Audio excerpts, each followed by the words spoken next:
To the lover of wilderness, Alaska is certainly one of the most stunning places in the world. In this pristine, clean environment, it's perhaps unexpected to find that the effects of climate change are stronger here than almost anywhere else on Earth, and with potentially severe consequences for the planet. We will meet a scientist from Alaska who will tell us more about this. But he will also bring us a message of optimism for the future in what he believes is a working formula for sustainability: Earth stewardship. The ancient soils of Arctic permafrost hold the organic remains of leaves, grass and animals that died thousands of years ago during the Ice Age. All that carbon has been safely bound in frozen Earth until now. Permafrost is right on the cusp of disappearing. The land collapses. Then the water collects in those places. That gathers more heat and it melts the ice even more quickly. There's a vast quantity of carbon stored in permafrost. Right now it's believed to be about twice as much as humans have put into the atmosphere since the beginning of the Industrial Revolution. And that's what we're trying to study here right now. We're warming the permafrost. We've pushed the condition to what it might be like in about 50 to 100 years into the future. So this site, where it's warmed, is a source of atmospheric carbon now. Arctic permafrost has been diminishing for many centuries. Thawing started before humans went into the Industrial Age.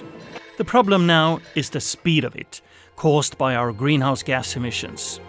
No one knows for sure how fast the process is, but effects could be dramatic. Releasing only a part of this frozen carbon would overwhelm decades of emissions from our vehicles, power plants, ships and airplanes. This has been known for some time, but research from one of Terry Chapin's former students, Professor Katie Walter Anthony, reveals a new phenomena: abrupt thawing. Okay, Katie, what are we seeing here? What you can see coming out of the water are bubbles, and those bubbles are almost pure methane. Methane's a greenhouse gas, so when the bubbles pop at the lake surface, they're putting methane into the atmosphere. At the beginning of a bad weather event, when the pressure falls, you come out in the lake and the whole lake is bubbling. Oh, really? Yes. Katie Walter Anthony has for 2 decades been measuring the methane coming from newly formed Arctic lakes called thermokarst. Her recently published study suggests that abrupt thaw could nearly triple the greenhouse gas emissions expected from permafrost. Methane is also highly flammable. This is even more visible in wintertime when large amounts of gas is kept under the ice. Our environment is really controlled by the presence or absence of permafrost. So if we lose the permafrost, then the whole ecosystem changes. And since Alaska and the Arctic are so sensitive to temperature, it's also the place where processes are going to be most strongly affected. It's already happening. So much of Alaska's famed wilderness is burning tonight. 85 fires scorching that state. Nearly 30 homes have burned. Let's get out of here. The interior portion of the state of Alaska has burned and burned a lot. The smoke impacts from these fires have really become significant. We've seen the boreal forest switch from a carbon sink to a carbon source. Wildfire is part of the natural forest life cycle in Alaska. But as with thawing permafrost, the problem is the speed of change. The fires have become more frequent and they burn more severely. And all of those things have increased because the temperatures are so much warmer and because the climate is so much drier. In order to do something about climate change and other threats to life on the planet, Terry Chapin has developed a concept called Earth Stewardship. It's a set of principles on ecology and ethics. The connections between people and nature are the foundation of stewardship, and the local places that people know well are the ones they care about. I know you've been involved in projects with indigenous people here in Alaska for many years. Why is that? They're one of the most inspirational examples I can think of stewardship. I'd like to take you to the village of Igiugig. It's one of the most inspirational examples I know.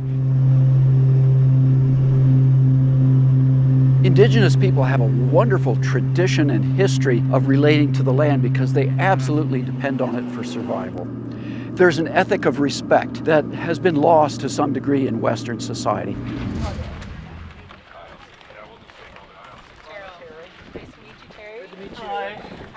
Being able to live this lifestyle that we have has really contributed to our success. And then in addition, we keep our people and our values at the center of everything that we do here, the way we've always lived here. This village is probably my greatest inspiration of the way stewardship can play out at local scales. It's a community that faces huge challenges. It's off the electricity grid, it's off the road system. It's very expensive to live here. It's a tough place to live. And yet everyone here is really focused on making this a sustainable community over the long term. It's an inspiration for the future. Previously, some fresh food needed to be flown into the village. Now the villagers have built greenhouses to become more self-sufficient. People are happy. They're buying local produce and it's the healthiest food for us. It complements our subsistence way of life, so it just makes sense. Apart from fresh vegetables, they also get eggs, but they need to protect the area. Yes. What is that? Well, in our case, the greenhouse is like on a bear highway of some sort. And so the bears just love to go to the greenhouse. We had an electric fence around it, but they do need to be protected. The village is off-grid, dependent on expensive fuel to power the diesel generators. This is about to change with the installment of one of the world's first full-scale river generators.